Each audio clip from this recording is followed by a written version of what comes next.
ഇനി തിരുവനന്തപുരം മുതലപ്പുഴയിൽ ഈ മണൽ അടിഞ്ഞുകൂടിയുള്ള പ്രശ്നം കുറേ വർഷങ്ങളായിട്ടുണ്ട്. ഇപ്പോൾ കഴിഞ്ഞ ദിവസം ആ നാട്ടുകാരൊക്കെ നമ്മളോട് പ്രതികരിച്ചതാണ്. അവരുടെ കാര്യത്തിൽ മാത്രം സർക്കാർ ഒരു അലംഭാവം കാണിക്കുന്നുവെന്നാണ് അവരുടെ ഒരു പരിഭവം. അതുമായി ബന്ധപ്പെട്ട് എന്താണ് അപ്ഡേറ്റ് വന്നിരിക്കുന്നതെന്ന് നോക്കാം. തിരുവനന്തപുരം മുതലപ്പുഴയിൽ മണൽ അടിഞ്ഞുകൂടി അഴിമുഖം അടഞ്ഞതോടെ സർക്കാർ തലത്തിൽ തിരക്കിട്ട ചർച്ചകൾ. മത്സ്യത്തൊഴിലാളികളെ കൊല്ലത്തേക്ക് മാറ്റാൻ നീക്കം. ചർച്ച ചെയ്ത് നടപടി സ്വീകരിക്കാൻ തിരുവനന്തപുരം, കൊല്ലം ജില്ലാ കളക്ടർമാർക്ക് ഫിഷറീസ് മന്ത്രി നിർദ്ദേശം നൽകിയിട്ടുണ്ട്. സലീം മാലിക് തിരുവനന്തപുരത്ത് വിവരങ്ങൾ നൽകാനുണ്ട്. സലീം, നാട്ടുകാരൊക്കെ ഇന്നലെ വലിയ പ്രശ്നങ്ങൾ ഉണ്ടാക്കിയതാണ്. കാരണം അവരുടെ നിലനിൽപ്പിനെ ബാധിക്കുന്ന പ്രശ്നമാണ്. അവിടെ പൊഴി അടഞ്ഞതോടുകൂടി വെള്ളം കയറി മറ്റ് വീടുകളിലേക്കൊക്കെ വെള്ളം കയറുന്ന സാഹചര്യം ഉണ്ടാകും. അപ്പോൾ അതുകൊണ്ട് തന്നെ അവിടുന്ന് അവരെ മാറ്റിപ്പാർപ്പിക്കുന്ന അടക്കമുള്ള കാര്യങ്ങൾ പരിശോധനയിലുണ്ട് എന്നതായിരുന്നു ഇന്നലെ നമ്മൾ അറിഞ്ഞത്. ഇപ്പോൾ ആ നിർദ്ദേശത്തിലേക്ക് കടന്നു. തിരുവനന്തപുരം, കൊല്ലം ജില്ലാ കളക്ടർമാരോട് ഇത് സംബന്ധിച്ച് ഒരു മാസ്റ്റർ പ്ലാൻ തയ്യാറാക്കാൻ പറഞ്ഞിട്ടുണ്ട്. എന്താണ് ഫിഷറീസ് മന്ത്രി നൽകിയിരിക്കുന്ന നിർദ്ദേശം? ഇവരെ ഒന്നാകെ അവിടെ നിന്ന് ആ പ്രദേശത്ത് നിന്ന് മാറ്റുക എന്നതാണോ ഇതിനുള്ള പരിഹരിക്കാനുള്ള മാർഗം? സലീം.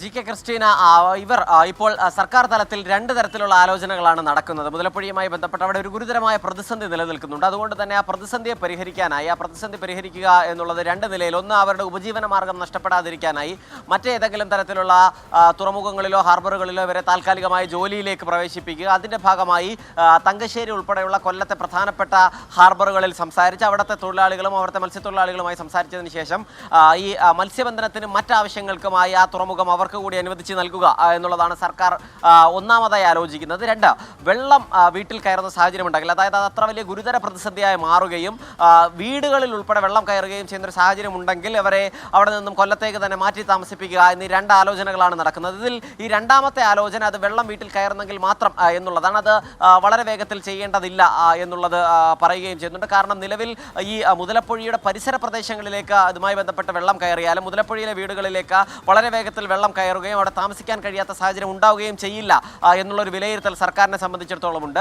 അതുകൊണ്ട് ആ നിലയിൽ സർക്കാർ ആലോചിക്കുന്നത് രണ്ടാം ഘട്ടത്തിലാണ്. പക്ഷേ അടിയന്തരമായി ഇവരുടെ ഉപജീവന മാർഗം നഷ്ടപ്പെടാതിരിക്കാൻ, ഇവരുടെ സാമ്പത്തിക ഭദ്രതയ്ക്കായി മറ്റേതെങ്കിലും ഹാർബറുകൾ കേന്ദ്രീകരിച്ച് ജോലി ചെയ്യിക്കുക എന്നുള്ളതാണ്. അതിന് ഇപ്പോൾ വേണ്ടത് രണ്ട് കൂട്ടരുടെയും അനുമതിയാണ്. ഒന്ന്, മുതലപ്പുഴയിലെ ആളുകൾ, മുതലപ്പുഴയിലെ മത്സ്യബന്ധന തൊഴിലാളികൾ, അവർ മറ്റ് ഹാർബറുകളിലേക്ക് പോകാൻ തയ്യാറാവണം. മറ്റ് എത്തുന്ന ഹാർബറുകളിലുള്ളവരും സമ്മതിക്കണം. അതുകൊണ്ട് തന്നെ ഇരു ജില്ലാ കളക്ടർമാരുമായും ചർച്ച നടത്തിയതിനു ശേഷം ഈ മത്സ്യത്തൊഴിലാളികളുടെ കൂടി ആവശ്യങ്ങൾ കേട്ടതിന് ശേഷമാകും ആ തീരുമാനത്തിലേക്ക് എത്തുക. അതിനുശേഷം മാത്രമേ അത്തരത്തിലൊരു തീരുമാനത്തിലേക്ക് മുതലപ്പുഴയിലെ വിഷയത്തിൽ കടക്കുകയുള്ളൂ. പക്ഷേ വളരെ വേഗത്തിൽ തന്നെ ആ തീരുമാനം എടുക്കും എന്നുള്ളതാണ് അറിയാൻ കഴിയുന്നത്. കാരണം കഴിഞ്ഞ 3 ദിവസമായി പൂർണ്ണമായും അവിടെ മത്സ്യബന്ധനം നിലച്ച അവസ്ഥയാണ്. 13 അടിയിലധികമാണ് മണ്ണ് ഉയർന്നു പൊങ്ങിയിരിക്കുന്നത്. ഇത്രയും കാലം കടലായിരുന്നിടത്ത് 13 അടിയിലധികം മണ്ണ് ഉയർന്നു പൊങ്ങിയ ഒരു ബീച്ചിന് സമാനമായ രീതിയിൽ അവിടെ രൂപപ്പെട്ടിട്ടുണ്ട്, ഒരു മണൽത്തിട്ട രൂപപ്പെട്ടിട്ടുണ്ട്. അതുകൊണ്ട് തന്നെ അത് എത്രയും വേഗത്തിൽ ഡ്രഡ്ജിങ് ചെയ്ത് പൂർത്തിയാക്കുക, അവിടുത്തെ സ്ഥലം വീണ്ടും കടലാക്കി മാറ്റുക എന്നുള്ളതാണ് അവരുടെ ലക്ഷ്യം. പക്ഷേ അതിന് നിലവിലുള്ള ഡ്രഡ്ജിങ് മെഷീൻ വളരെ ചെറിയ മെഷീനാണ്. അതുകൊണ്ട് ഒന്നും നടക്കാത്തൊരു സാഹചര്യമുണ്ട്. അതിൽ നിന്നും ഒരേ സമയം മണൽ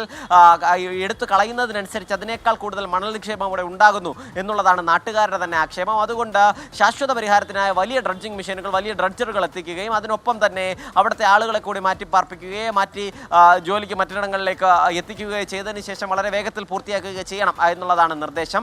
2 ആഴ്ച കൊണ്ട് തന്നെ ഇക്കാര്യങ്ങൾ ഈ പ്രവൃത്തി പൂർത്തിയാക്കാൻ കഴിയുമെന്ന് സർക്കാർ കണക്ക് കൂട്ടുന്നുണ്ട്. പക്ഷേ 2 മാസത്തിനുള്ളിൽ എന്നൊരു സമയദൈർഘ്യം പറഞ്ഞുകൊണ്ടായിരിക്കും മത്സ്യത്തൊഴിലാളികളെ മാറ്റുക. കാരണം ഏതെങ്കിലും തരത്തിൽ ഒരു പ്രശ്നത്തിലേക്ക് പോകാതിരിക്കാൻ വേണ്ടി 2 മാസം എന്നുള്ളൊരു സാവകാശം അവരോട് കൂടി ആവശ്യപ്പെടുകയും ചെയ്യും. ഇന്ന് വൈകുന്നേരമോ അല്ലെങ്കിൽ നാളെയോ ആയി അവിടുത്തെ പ്രധാനപ്പെട്ട നേതാക്കളോ ആളുകളോ ആയി സംസാരിച്ചതിന് ശേഷം ഇക്കാര്യത്തിൽ ഒരു അന്തിമ തീരുമാനത്തിലേക്ക് പോകാം എന്നുള്ളതാണ് നിലവിൽ സർക്കാരിൻ്റെ തീരുമാനം. അപ്പോഴും ജില്ലാ കളക്ടർമാരോട് സാഹചര്യങ്ങൾ വിലയിരുത്തി എന്തിനും ഒരുങ്ങിയിരിക്കാൻ, അതായത് ഏതെങ്കിലും തരത്തിലുള്ള പുനരധിവാസത്തിനുൾപ്പെടെ അതല്ലെങ്കിൽ ഈ ജോലിക്കായി അവിടെ എത്തിക്കുന്നതിനുൾപ്പെടെ തയ്യാറെടുത്തിരിക്കാനുള്ള നിർദ്ദേശവും നൽകിയിട്ടുണ്ട്. G K Christina.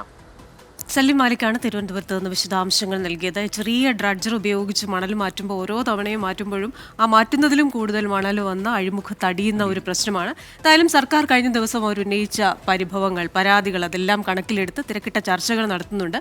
2 മാസത്തെ ഒരു സാവകാശം കൊടുത്തിട്ടുണ്ട്. എത്രയും വേഗം അവരുടെ പ്രശ്നം പരിഹരിക്കപ്പെടും എന്ന് വിശ്വസിക്കും.